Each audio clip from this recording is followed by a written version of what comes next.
take us back to the Grand Slam this weekend. Not only was it your first of your career, but it basically clinched the Central. So how did it feel while you're rounding the bases? And of course, what was it like when you returned to the dugout? Yeah, no, the hit was really cool. Well, at first I thought it was a double, so I was hustling out. And once I saw the umpires give a little home run signal, I kind of blacked out after that. That was pretty cool. But yeah, I remember just Tyler giving me a big hug and then getting mobbed in the dugout. That was really cool, real special time.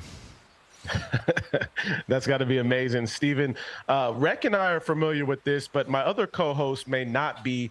Popping bottles and getting the champagne showers. Can you describe to us a little bit of what that feeling is like and what it was like to do it with 40 of the guys that you've been grinding with all season with? Yeah, this might be a real uncool answer, but at first it was kind of wasteful. I mean, I feel like that's a lot of like good drink that we got, and everybody's just spraying it just to spray it. I was like, are we gonna drink any of this? And then they just went for another bottle, sprayed in somebody's face. I was like, all right, I guess not. I guess this is for show. But in all seriousness, it was cool. It was really special, just kind of being able to share that with a lot of the guys I came up through the minors with, and obviously the vets who have taken care of me. So that was a real special time. You're young, man. That's fine to waste that alcohol. Rick Flair spent more money on spilt liquor. Nah. So during that celebration, whose idea was it to order a pizza, bring a pizza in? I don't know. I think it was either Josh or Oscar. I think because we were kind of partying for a little bit, like we're taking pictures, and then I think it finally hit all of us that we're like, all right, like kind of hungry now. Like, what's this next thing? Like, I don't know if a lot of people knew what to do after that. So then I think someone just walked in with a pizza, and then they're like, okay, well, some of the guys will probably want some, and we just brought in the whole thing. So, I mean, real resourceful, real practical. So I appreciate that.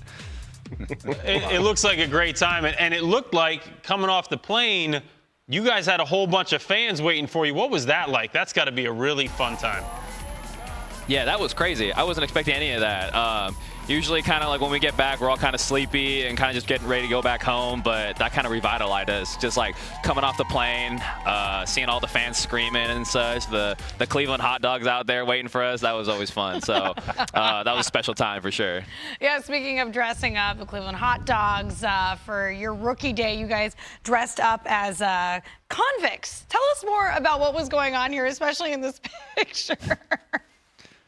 Yeah, no, my dads, Austin Hedges and Luke Maley, just had decided to apprehend some unfortunate rookies. So that was a fun little time. The outfits are kind of sick too. I think again being resourceful, that'll be a nice little Halloween Halloween costume to be able to keep. But the little chain and all that, I think they wasted no expenses on that one. That was pretty cool. Yeah, multiple uses. Did you say your dads? Yeah, they're my dads. Yes! I fought with it all year, but they've got joint custody over me, so I'll accept that. Oh, we got to run with that one. I thought you were the little bro of the team. You're the son of the team. So when we had you on, just of those two. Child of divorce. We had you on last time. We were talking about Miles Straw kind of hazing you a little bit. Now we've got this other clip of Austin Hedges calling you Nino. We need to look at this. Yeah. One word to describe Kwan. My son. Nino.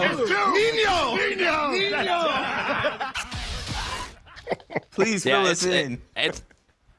Yeah, no, so obviously they've been doing like the rookie hazing all year, but Hedges has really definitely taken me under his wing, kind of giving me some smack during the bus trips and all that, but like he's really taking care of me. Like I remember one day he asked to borrow my glasses because he was having an off day, and he wore them. He's like, yo, Kwan, these got a bunch of scuffs and marks on it. Like, these are terrible. Like I'm going to buy you some new ones. And I was like, oh, okay, he's just talking some smack to me. But then like a week later, he brings to my locker a new pair of Oakley. So I was like, oh, wow, like, he really is taking care of me. That's awesome. So like he's gonna give me he's gonna give me some lip, but at the end of the day, he's really taking care of me, showing me the ropes, giving me advice. So I always really appreciate that. Yeah, you always need a guy like that in the clubhouse for sure. Shout out to Jason Hayward, my guy like that. Hey, let me ask you this.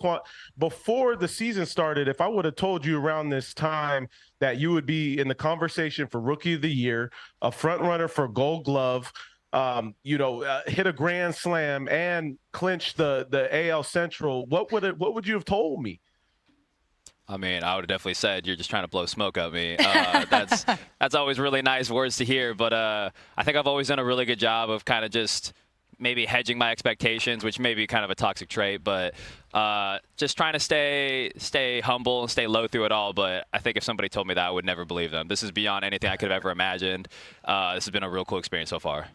That's awesome. Steven, we noticed something the other day. Your social media team put together a little clip of keeping some receipts all year long, and especially early in the year. Is this, and we talked about it yesterday on the show, is this something that you do individually as a player?